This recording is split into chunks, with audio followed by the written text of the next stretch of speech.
Hi guys, how's it going? Welcome back to my YouTube channel. Welcome to a little Dougherty Dozen update. I know how much everyone seems to like these updates, but we got another one. We've got a few things we need to talk about.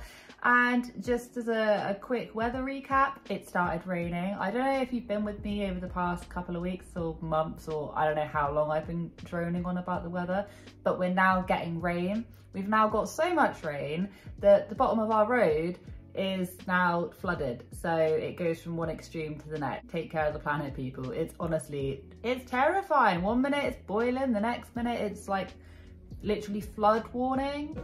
Paper products, Gatorade, sparkling water, Sunny D, and juice. We need to take proper care of this planet, unlike someone I know. Beyond the point. Okay, so she's back.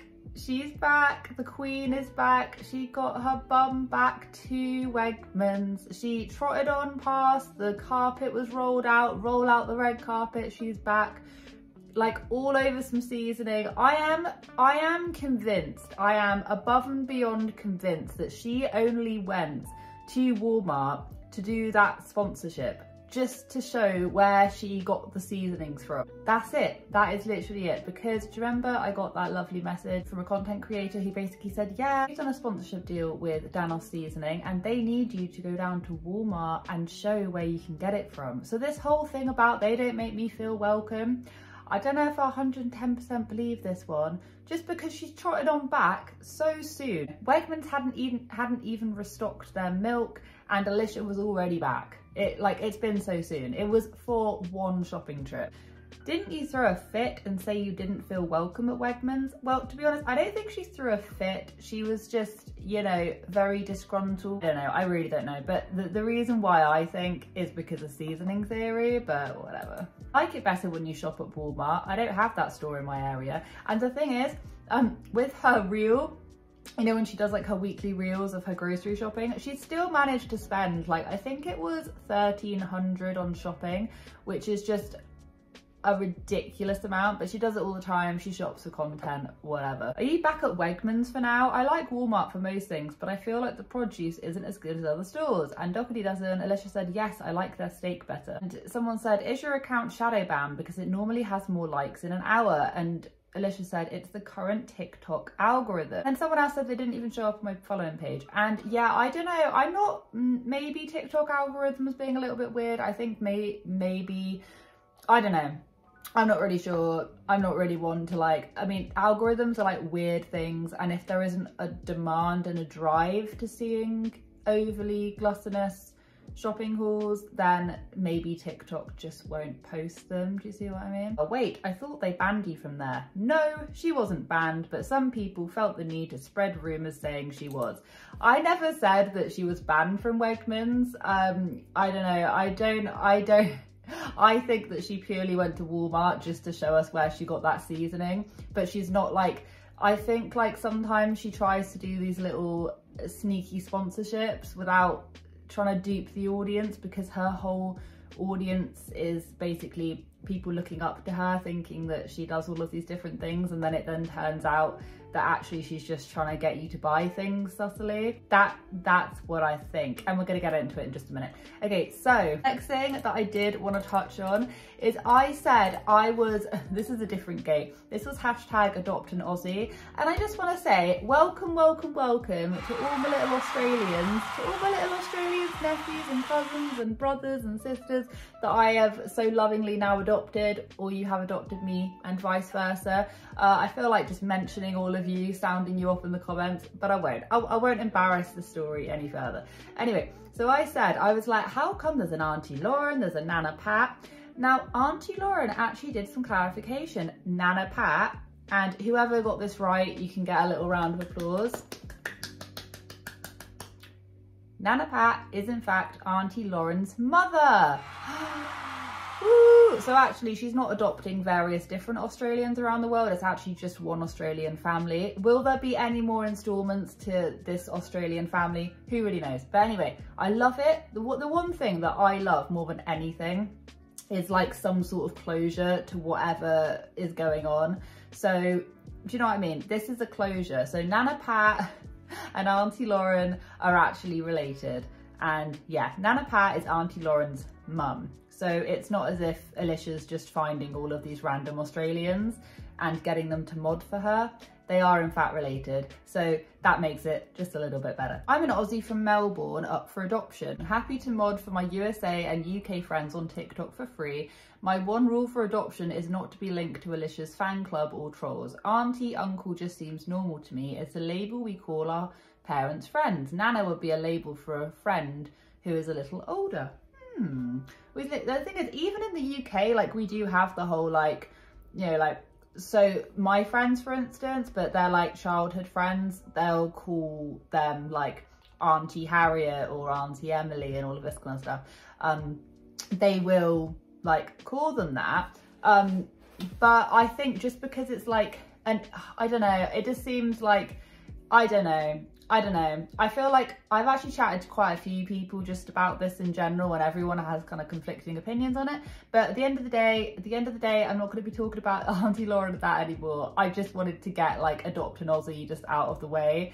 And yeah, it turns out that exactly, yes, Nana Pack is her mum. So what I did actually want to talk about was, there's always like a variety of different things. One of the things that I did want to talk about is Alicia did this thing with her kid, basically. I don't know, she was doing this thing as a kid saying like, oh, is he adopted, is he not, whatever. That was not what I was looking at. The whole entire time, and I'll play it for you, been cleared, and just right in the very centre of the shot was the Oreo and the Pepsi. And I'm just thinking like, why would you have that right in the middle of your shot?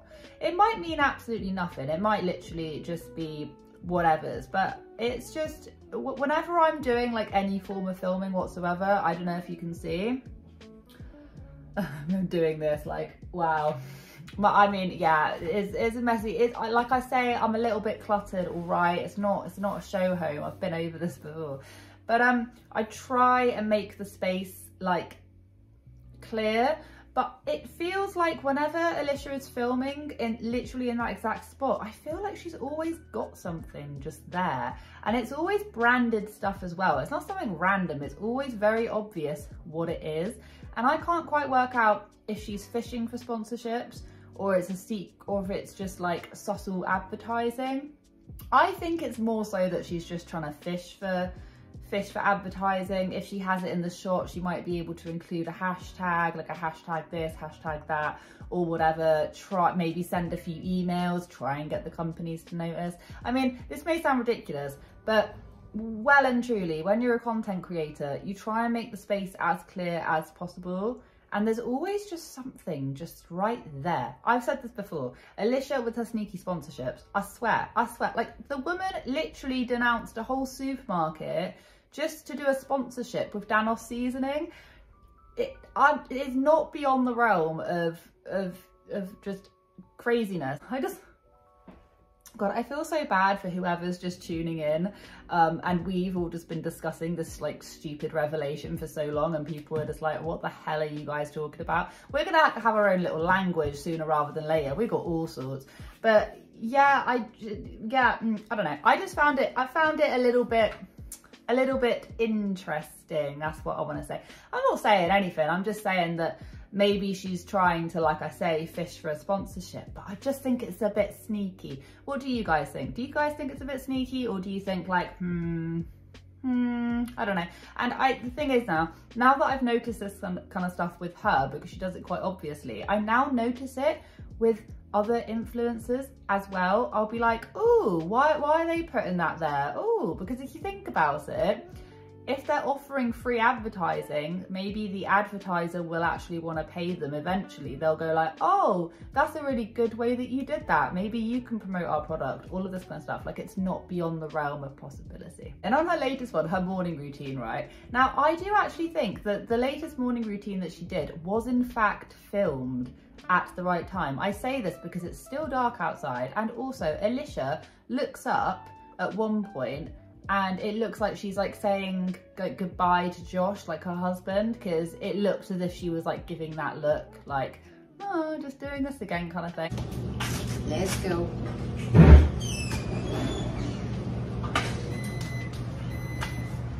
you know, would make sense if he's leaving. The way that I've conspired this in my head, because you can't actually see the door, is maybe she was looking up to say like, oh, I just felt, you know, just gonna giving him a look before he goes off to work. It sounded like someone that was quite big just because of the way they were moving. Anyway, like, what is this? What am I doing in my spare time analysing like door sounds? I don't know.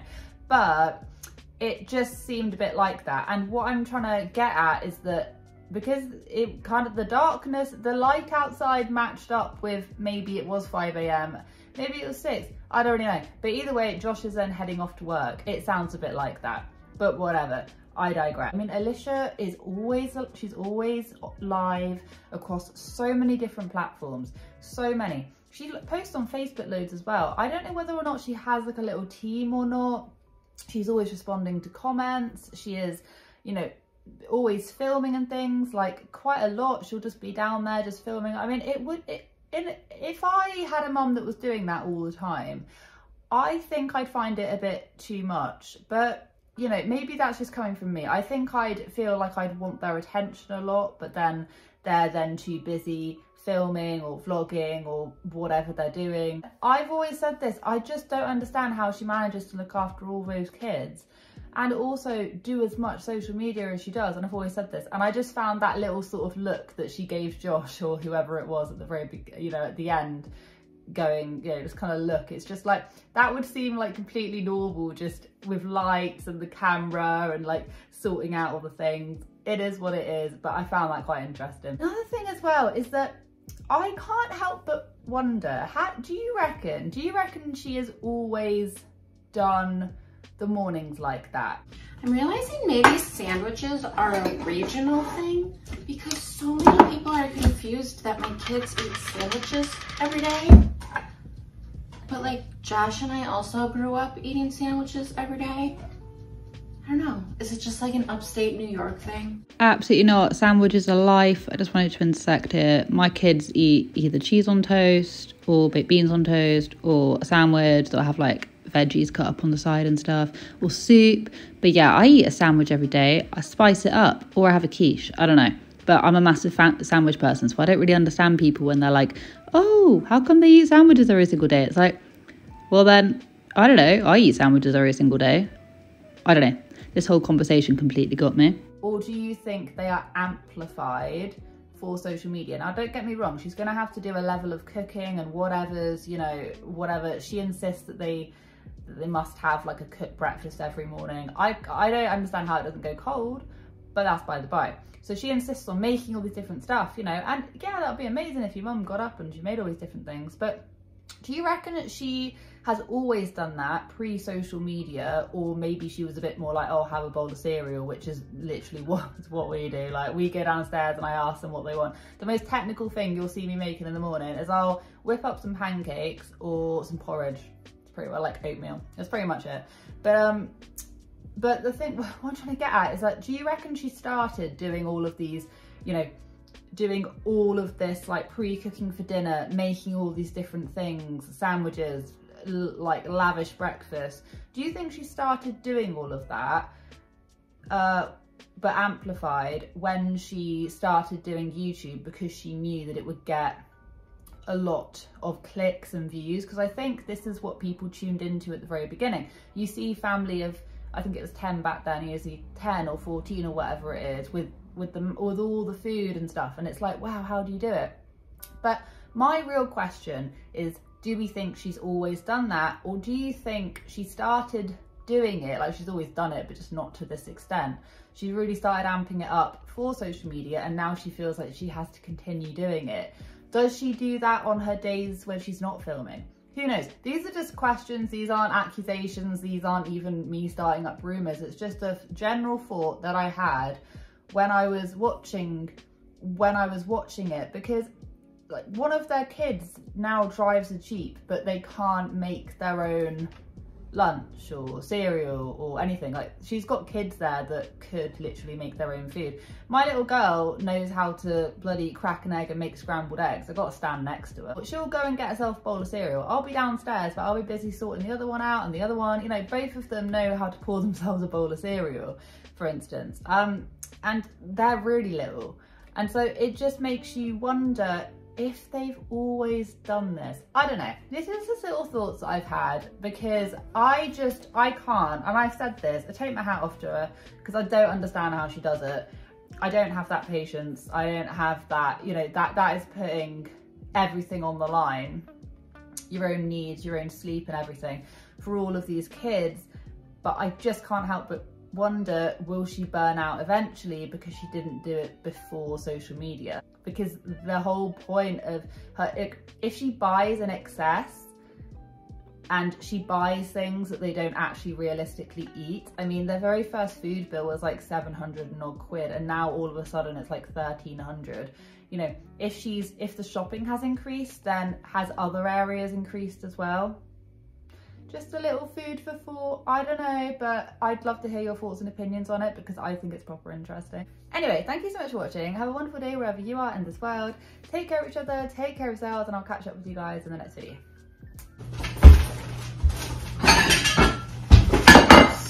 Let's get the pre-cooked bacon heated up.